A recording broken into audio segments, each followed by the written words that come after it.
Dang it. Let's take a look-see. What do we got here?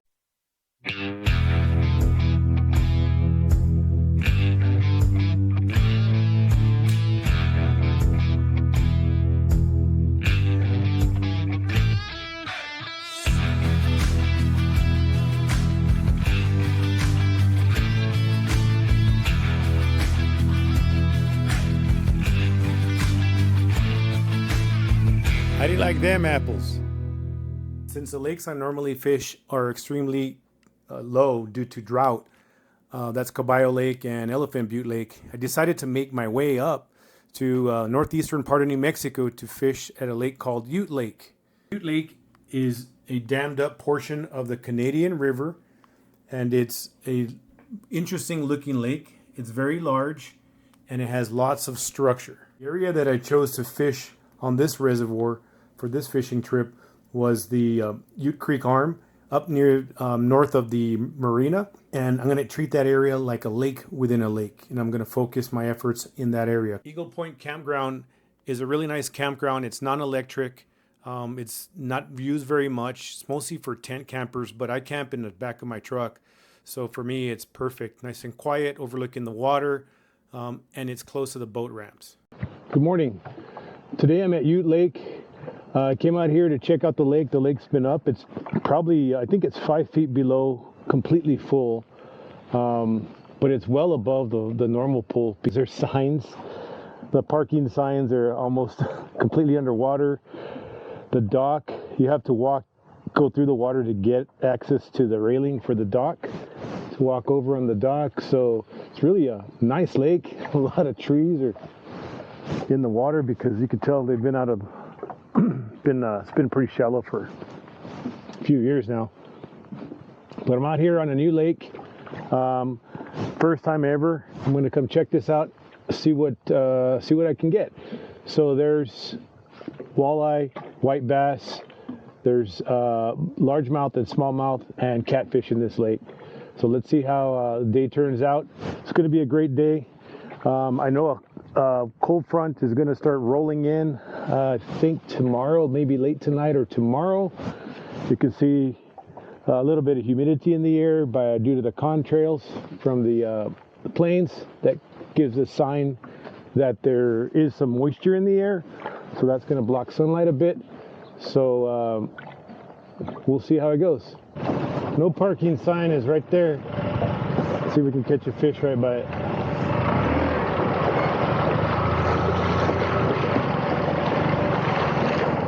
Oh, get some weeds, some moss.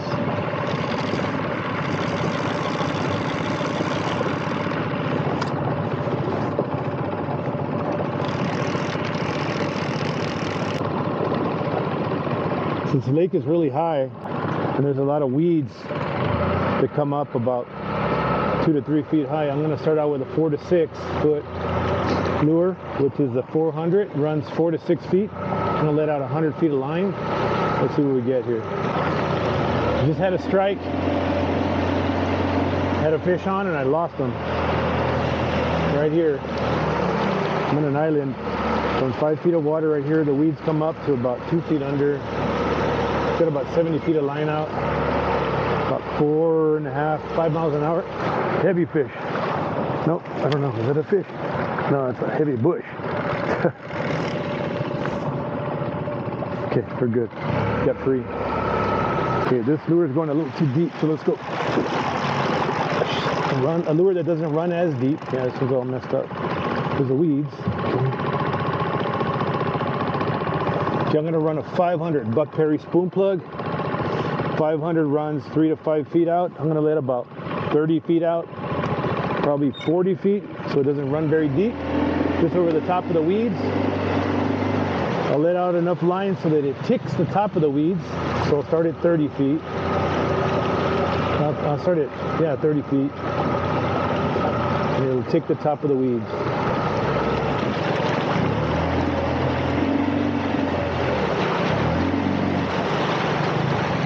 Okay. Reel it in.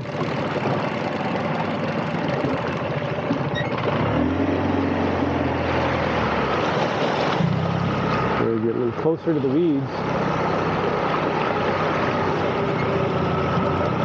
Too far out. But let's try it.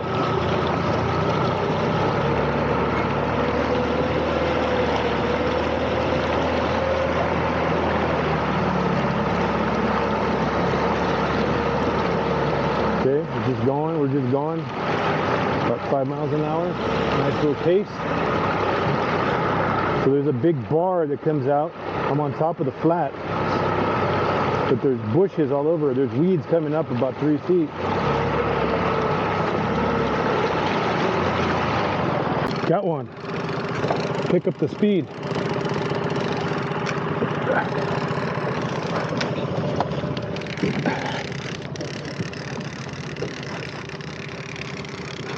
Got one here. What is it? Staying down. It's kind of heavy.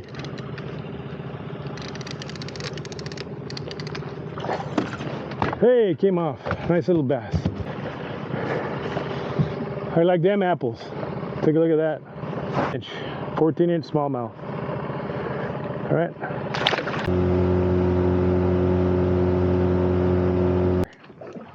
A little largemouth. Trolling in 7-8 feet of water. Man, you hit this thing hard.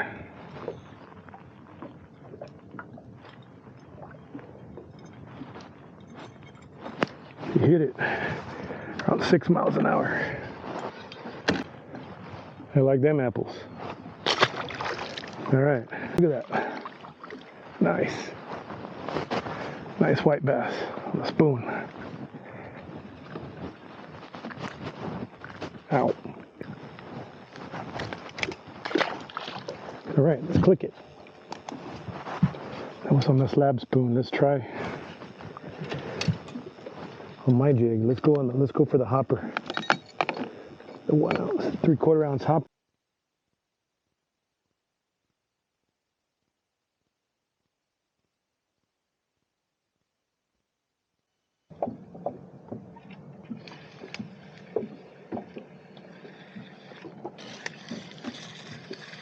Fish on already. Yep. Look at that. Whoa, that guy's fighting good. Bring him up. Nice little white bass. Just on here. Good old trout spinner. Look at that. Good old trout spinner. Click it. Let's chuck him back. Want your big brother. There's some 15 and a halfers there. There it goes, falling down into the group.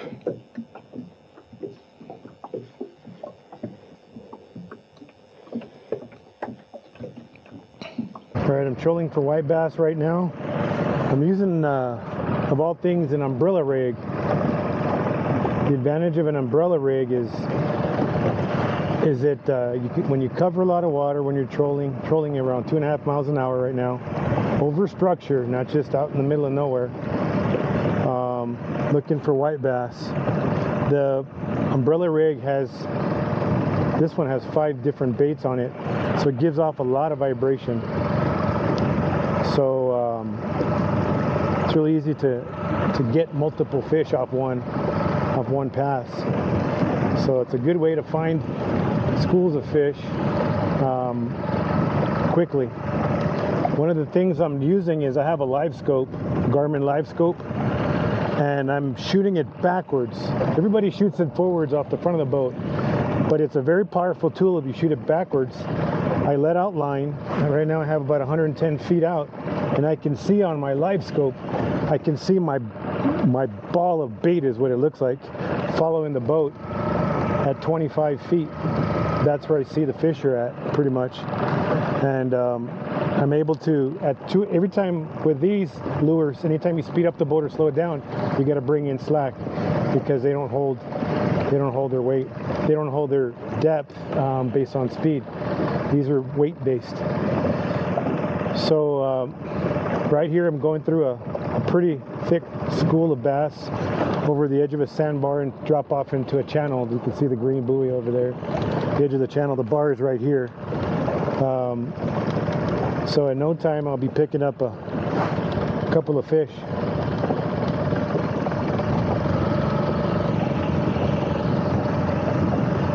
So I can actually see the fish before they hit the bait with the live scoop, so I can adjust my depth accordingly.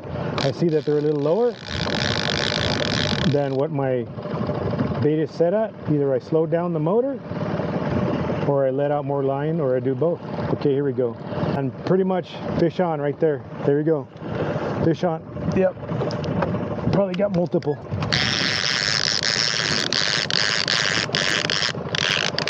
Gotta make a waypoint, mark my spot. Mark the spot as a fish.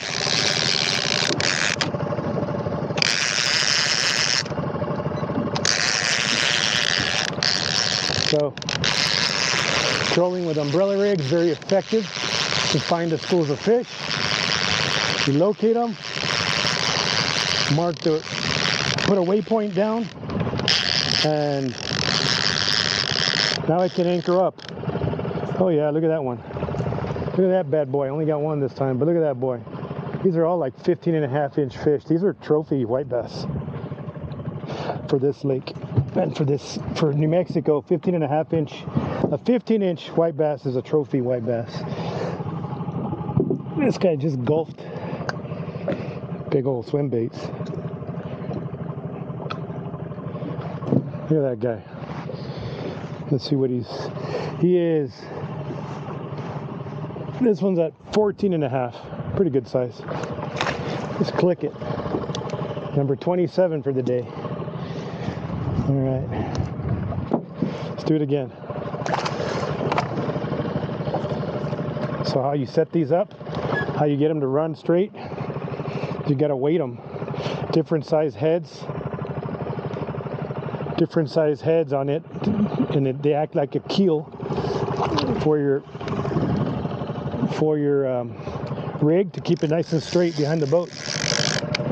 All right, here we go. Let's let some more out. Let's see if we can get a multiple strike here.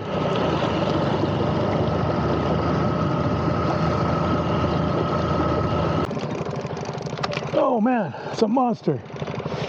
Look at that. Oh, what do I got here? Dang it. Let's take a look-see. What do we got here?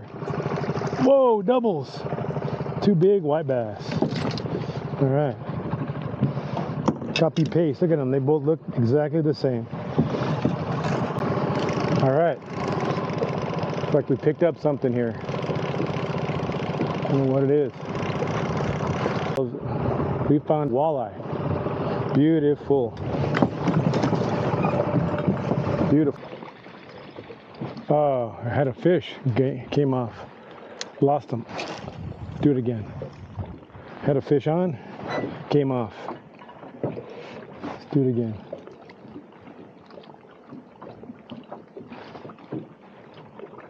Let's do it again. Let's do it again. When I stopped reeling, he came off. Dang it. Okay, here we go.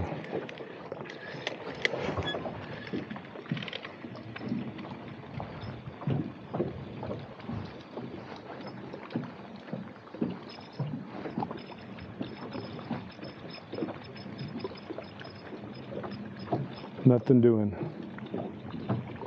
Okay, let's do it again. Throw it out there. Aim for those two bushes out there. Let it sink. That's where it came from.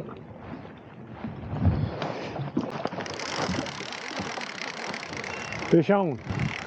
Fish on. What do we got? We got something little. It's a jumper.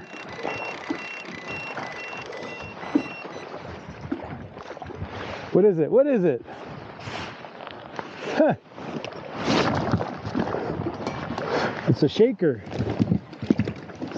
Okay, okay, okay, okay.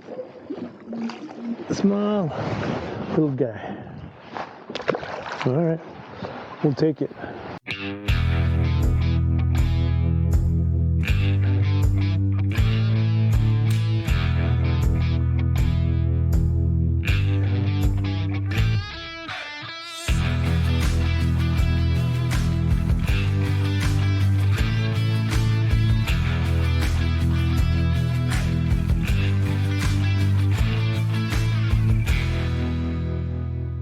How do you like them apples?